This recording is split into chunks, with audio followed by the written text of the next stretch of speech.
You put in endless hours. You arrive before everyone else. You stay after the lights go out. You never say no. You play by the rules. You sacrifice your weekends, your health, your personal life, all in the hope that one day it will pay off. You're proud of your work ethic, proud of doing things the right way. And yet, someone else, a person who cuts corners, who spends more time networking than actually producing, who knows how to charm rather than grind, somehow moves ahead of you. They get promoted. They get noticed.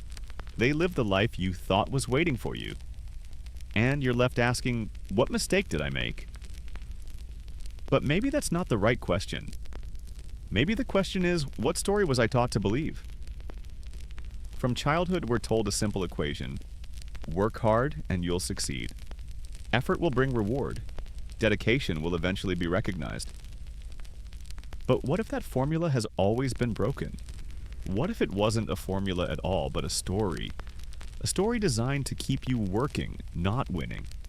Friedrich Nietzsche, the German philosopher who tore apart illusions and examined the hidden structures of belief, argued that so-called moral labor, the glorification of sacrifice, obedience, humility, is not noble at all.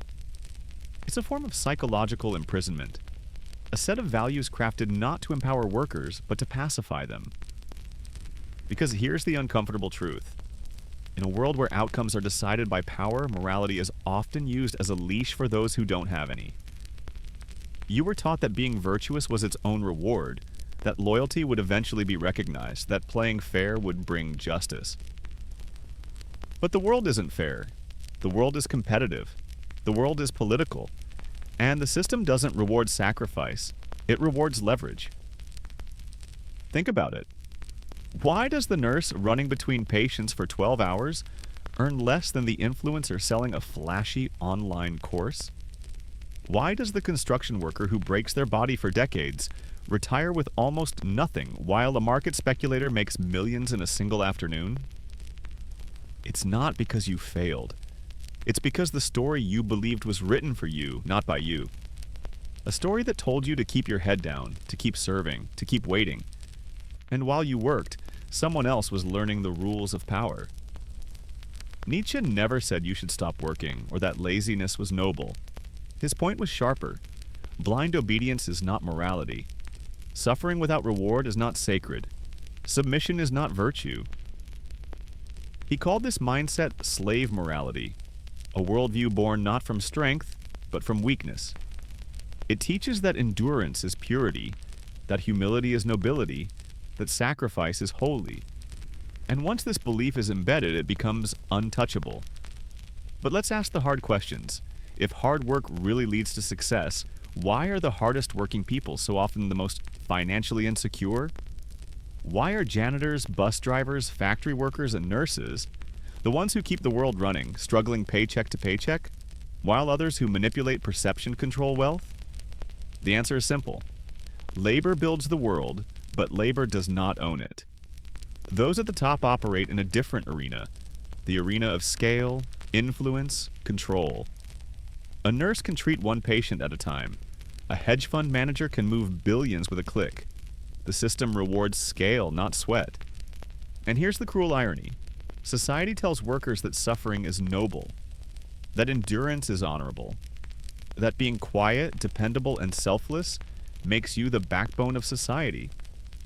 And while that's true morally, it doesn't translate into power. Morality doesn't pay the rent. Praise doesn't compound into wealth. And sacrifice without leverage is a cage. Meanwhile, those who rise to the top are not being trained to sacrifice. They are trained to strategize, to negotiate, to manipulate narratives, to acquire capital. They are told not to serve but to lead, not to obey but to rewrite the rules. So ask yourself, why are the most essential workers also the most replaceable?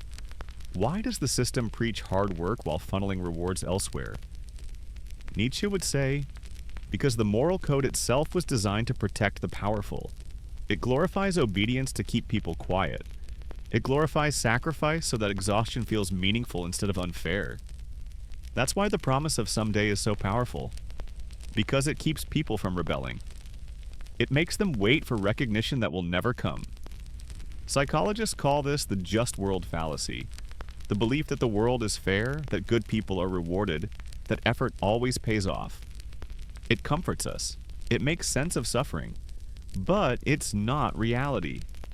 And in a system designed to reward strategy over sincerity, this belief is not only naive, it's dangerous. Because while you're putting in extra hours, someone else is building alliances. While you're double-checking details, someone else is positioning themselves for power. You think you're being moral. They're being strategic. And in this game, strategy wins. That's why the loyal employee gets overlooked, while the politically connected manager advances. That's why the nurse loses her bonus, while the PR budget doubles. This isn't a glitch. It's the system working exactly as intended. So what do you do once you see the illusion? Do you abandon morality? Do you turn ruthless? Nietzsche's answer was no. His challenge wasn't to throw away integrity, but to stop confusing obedience with virtue. His solution wasn't nihilism, it was transformation. He spoke of the Übermensch, the overman, not a tyrant, but a creator. A person who stops waiting for the system to grant them worth and instead declares their own. Someone who doesn't just follow rules, but writes new ones. Someone who doesn't beg for a seat at the table, but builds their own table. You've seen these people. The entrepreneur who left stability to build something bold. The rejected innovator who turned failure into disruption. The leader who stopped asking for permission and started shaping reality. What sets them apart isn't just talent, it's mindset. They stopped asking, when will they notice my worth, and started asking, why am I giving them the power to decide? But here's the hard part. Walking away from the myth of moral labor requires letting go of something deeply comforting. Your need to be seen as good. It means some people will disapprove. It means you may have to stand alone for a while. But true strength isn't about domination. It's about authorship, the ability to write your own story rather than living inside someone else's script. This isn't about selfishness, it's about sovereignty. About realizing that loyalty, kindness, and hard work only become virtues when paired with consciousness and strategy. Kindness without awareness is just compliance. Work without ownership is just servitude. So what does action look like? It starts with boundaries, with learning when to say no, with refusing to give your energy to systems that exploit it, with understanding that not every leader deserves your loyalty, and not every opportunity deserves your time. It means learning leverage, not to manipulate, but to protect your vision. It means studying negotiation, influence, and power dynamics, not to dominate others, but to avoid being dominated. It means choosing when to serve, when to walk away, and when to build something of your own. Because if you don't understand power, you'll always be controlled by it. But once you do, you don't have to sell your soul to use it. Power doesn't have to corrupt. Power can liberate, if you let morality be your compass, not your cage. So no, don't abandon your values. But stop worshiping sacrifice. Stop waiting for fairness. Stop believing that virtue alone is enough. In this world, it isn't. Strategy wins. Ownership wins. Consciousness wins. The future doesn't belong to the obedient. It belongs to the aware. To those who merge integrity with influence, empathy with edge. To those who stop waiting for the world to change and instead change the terms of their own existence. If you grew up believing that hard work alone would save you, it's time to wake up. Not because effort is meaningless, but because effort without power, without awareness, without control, will keep you trapped. The real task isn't to work harder, it's to work wiser, to stop being a cog and start becoming the architect of your own future. So ask yourself, what would it look like if you stopped waiting to be rewarded and started rewarding yourself with the life you actually want?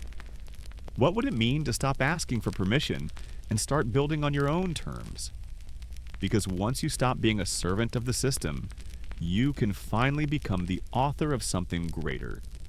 And that journey, the journey of waking up, of stepping out of the cage of moral labor, is where true freedom begins.